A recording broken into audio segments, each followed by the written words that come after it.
नमस्कार दोस्तों मित्रों, आज हमारी जो चर्चा रहेगी वो तुला राशि वाले जातकों के लिए रहेगी। तुला राशि के जातकों के लिए ये बकरी गुरु का प्रभाव कैसा रहने वाला है।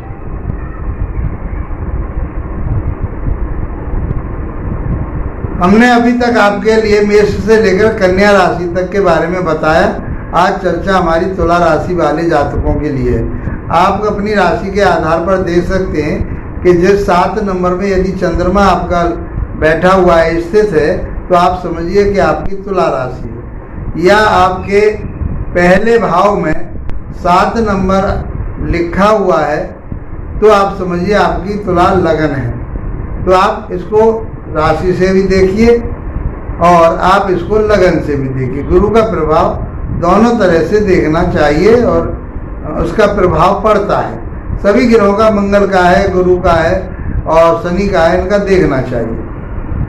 जब तक आप, क्योंकि 70% आपकी जन्म पत्र का रिजल्ट देती है, 30% आपका गोचर रिजल्ट देता है। और ये कब रिजल्ट देता है? जब आपकी उस ग्रह की दशा, अंतरदशा, प्रत्यंतर दशा ये चल रही हो, तो ये अच्छा रिजल्ट या बुरा रिजल्ट उसी समय पर देता है। अब तुला राशि वाले जातकों के लिए गुरु किस प्रकार के रहने वाले हैं? तो तुला के स्वामी कौन होते हैं? शुक्रदेव होते हैं। और शुक्रदेव में और गुरु में आपस में मित्रता नहीं है। शुक्रदेव तो बृहस्पति देव की उनका आदर करते हैं, उनकी रेस्पेक्ट करते हैं, लेकिन गुरु उनसे मित्रता का भाव नहीं रखते। और ये तुला राशि वाले लोगों के लिए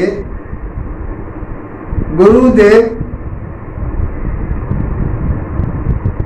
ये आपके तीसरे भाव के स्वामी और छठे भाव के स्वामी बनते हैं। काल पुरुष की राशि में ये 9वें भाव के स्वामी, भाग्य भाव के स्वामी और 12वें भाव के, व्यय भाव के स्वामी बनते हैं। उसको भी ध्यान में रखना चाहिए। इनके पास क्या है आपको देने के लिए, क्या कारकत्व है इनके? किसी भी ग्रह को समझने के लिए उसके कारकत्व को समझना पड़ता है। तो धन के कारक कहे गए, विद्या ज्ञान के कारक कहे गए, लव रिलेशन के कारक कहे, पति के कारक कहे गए, दाम्पत्य जीवन के कारक कहे गए, भाग्य के कारक कहे गए, लाभ के कारक कहे गए, संतान के कारक कहे गए। ये सब डिपार्टमेंट कौन के पास है? गुरु के पास है। और ये आपके राशि के मुताबिक बैठे कहाँ हैं? तो राशि के मुताबिक अष्टम भाव में बैठे हुए हैं। अष्टम भाव अच्छा नहीं कहा जाता। दूसरा, उस ग्रह का स्वभाव देखते हैं तो ये नैसर्गिक रूप से शुभ ग्रह कहेंगे। और वैसे भी तो गुरु ही होते हैं और ये शुभ परिणाम देते हैं। लेकिन ये इस समय रेट्रोगेट चल रहे हैं। 9 अक्टूबर को ये रेट्रोगेट हो जाएंगे और 4 फरवरी 2025 तक ये रेट्रोगेट रहेंगे।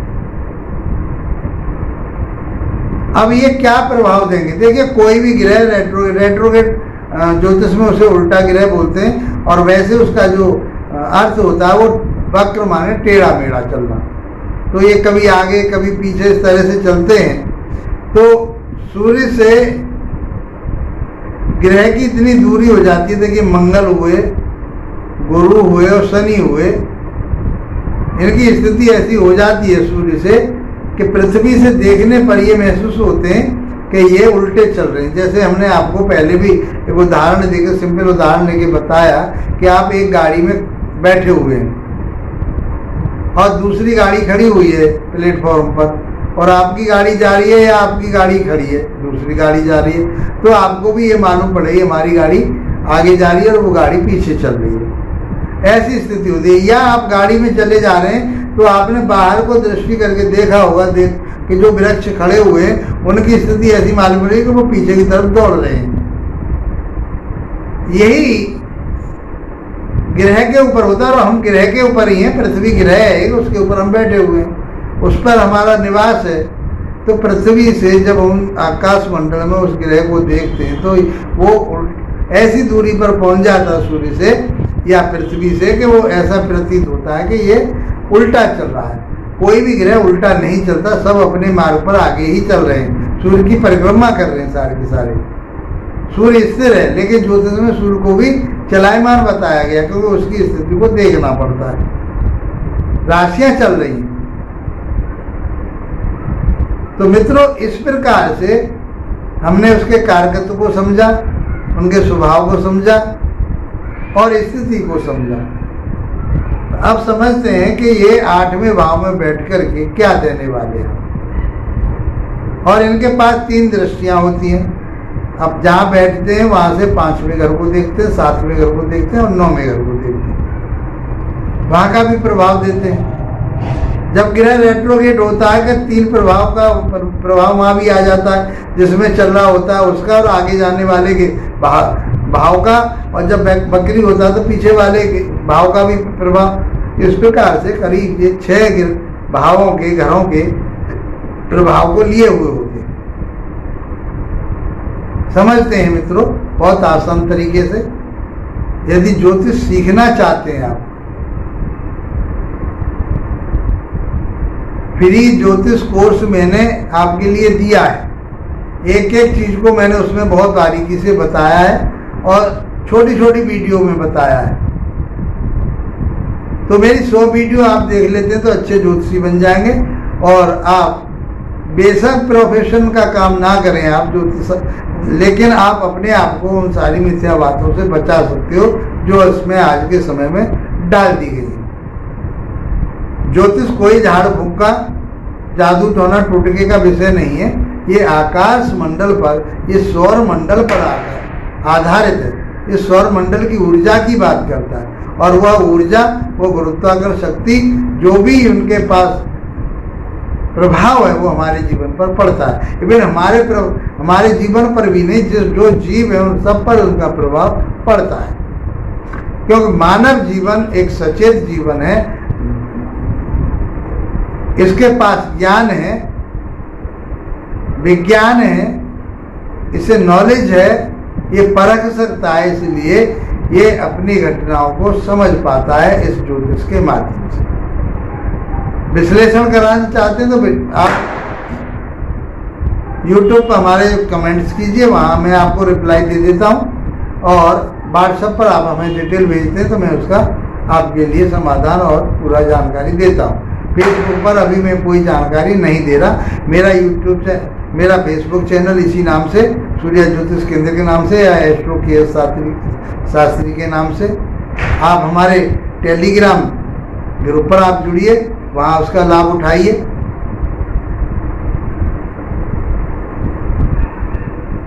तो ये अष्टम भाव में अच्छे नहीं कहेंगे। शुभ ग्रह का अष्टम भाव में जाना अच्छा नहीं हो।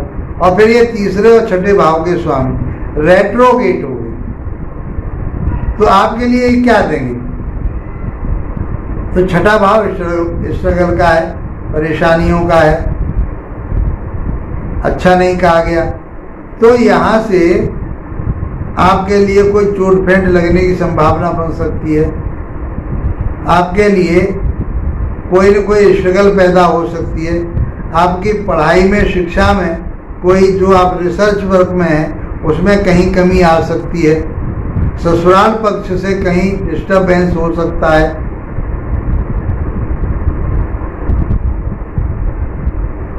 वैवाहिक जीवन की बात करें तो वहाँ पर भी कुछ न कुछ समस्या आपस में आ सकती है। शिक्षा में आपके में परेशानी आ सकती है, लव रिलेशन में आपके में कुछ कमी हो सकती है। तो आपको धैर्य रखना है और अपने विवेक को और ज्ञान को जागृत रखना है। यदि आप अपने विवेक को, ज्ञान को सही रखते तो समझिए ये समय आपका बहुत अच्छा चला जाएगा। ये 119 या 20 दिन का जो समय है ये आपके लिए कहीं ना कहीं, क्योंकि अष्टम भाव में बैठ करके गुरुदेव अच्छा रिजल्ट नहीं देते। स्वास्थ्य का विशेष रूप से ध्यान रखिए। यहां से इनकी जो 5वीं दृष्टि जाएगी वो जाती है आपके 12वें भाव पर। तो आपको विदेश से जुड़वाने की कोशिश, आपका ट्रांसफर की जो चाह रहे थे, हो सकता है ट्रांसफर। आप ट्रांसफर चाह रहे थे तो इस पीरियड में ट्रांसफर हो सकता है। आप विदेश जाना चाह रहे थे, जा सकते हैं। आप अपने विचारों पर या अपनी मनोवृत्ति पर कंट्रोल करके चलना पड़ेगा कि कहीं कोर्ट कचहरी थाना दरबार का कोई केस ना बने, कोई सरदर्दी पैदा ना हो, कोई लालछन ना लगे, हॉस्पिटलाइज भी होना पड़ सकता है। तो स्वास्थ्य का आपको ध्यान रखना पड़ेगा। 7वीं दृष्टि आपके 2nd भाव पर जाएगी, तो आपका कोई पैतृक संपत्ति, संचित संपत्ति, उस पर कोई विवाद, वो समाप्त हो सकता है। धन आप इकट्ठा कर पाएंगे। परिवार में थोड़ा सा अपने ज्ञान का, विवेक का धैर्य रखते हुए वहां आप उसे अपनाते हैं तो आपके परिवार में मधुरता बनी रहेगी, कोई डिस्टरबेंस नहीं होगा। नहीं, आपका पैसा कहीं परिवार के मेंबर के ऊपर खर्च हो सकता है, शिक्षा पर खर्च हो सकता है, लेकिन उसका आपको लाभ नहीं मिल पाएगा। इसलिए आपको समझना पड़ेगा, समझ करके इस काम समय को निकालना पड़ेगा। बाद में आपके लिए उपाय भी बताऊंगा कि इस समय को कैसे निकाला जाए।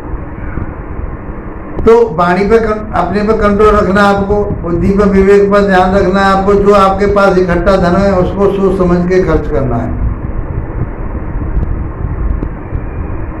छोटे भाई बहनों के साथ तालमेल बना करके, छोटे भाई बहनों के साथ कोई अनबन हो सकती है। आप किसी फील्ड में हैं, कोई आप काम कर रहे हैं, कोई किसी संस्था के मालिक हैं, तो आपके नौकर चाकर आपका साथ छोड़ के जा सकते हैं, वो साथ देने वाले नहीं हैं।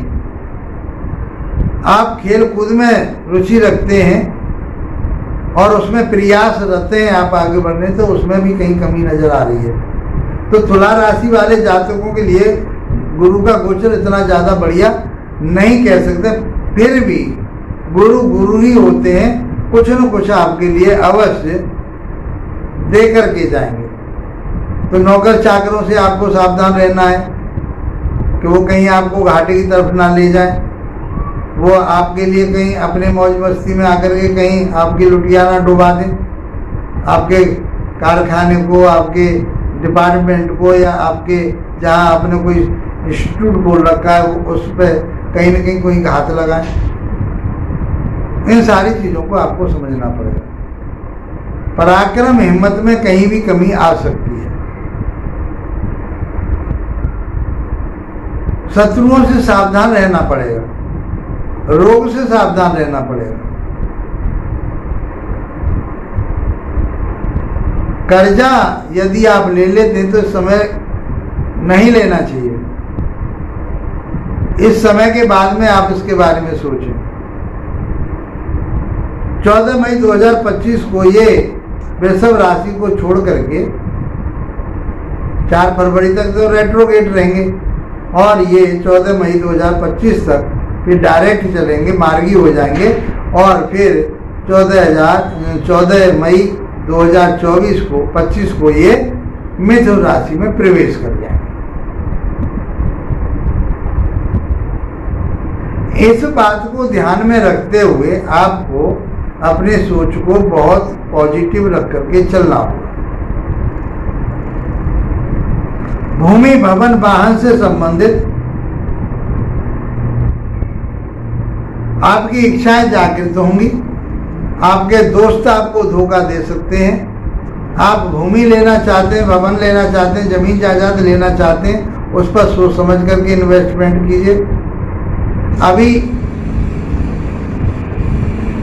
जब तक गुरु बकरी है तब तक इस चीज को टालें। माता के स्वास्थ्य का ध्यान रखें, माता का स्वास्थ्य खराब हो सकता है। आपके लिए भी फैटी लीवर हो सकता है, मोटापा हो सकता है। तो वो भोजन करें जो आपके लिए मोटापे से बचाए। फैटी भोजन नहीं करना आपको। इन सारी चीज़ों से बचोगे तो बहुत बहुत अच्छा रहेगा। वाहन लेना चाह रहे हैं लीजिए, लेकिन बाद में लीजिए, अभी नहीं। जमीन जायदाद लेना चाह रहे हैं लीजिए, अभी नहीं। जब मार्गी हो जाए फरवरी के बाद लेना। इस प्रकार से गुरु आपके लिए, जहाँ तक दिख रहा है मुझे, ज़्यादा फेवर में नहीं है। आपको पहले ही से बहुत परेशानियाँ चल रही थी और उस परेशानियों को, क्योंकि आपके संतान से भी संबंधित परेशानी थी, आपके काम से भी संबंधित परेशानी थी, आपके ज़मीन जायदाद आप बहुत दिन से लेना चाह रहे नहीं ले पा रहे थे, तो उन सारी चीज़ों का आपको ध्यान में रखते हुए अभी इन चीज़ों से बचना पड़ेगा, उन चीज़ों को अवॉइड करना पड़ेगा, आपको उन समय को टालना पड़ेगा। क्या करें? तो छोटे से उपाय, भगवान विष्णु जी की आराधना कीजिए, ओम नमो भगवते वासुदेवा का जाप कीजिए, गुरु के बीज मंत्रों का जाप कीजिए, 11 केले खरीद करके कन्याओं को बांटिए उनको। तो मैं समझता हूं कि ये समय आपके लिए बहुत अच्छा रहेगा और आपकी उन्नति होगी, तरक्की होगी। इसी के साथ आप लोगों का धन्यवाद। नमस्कार।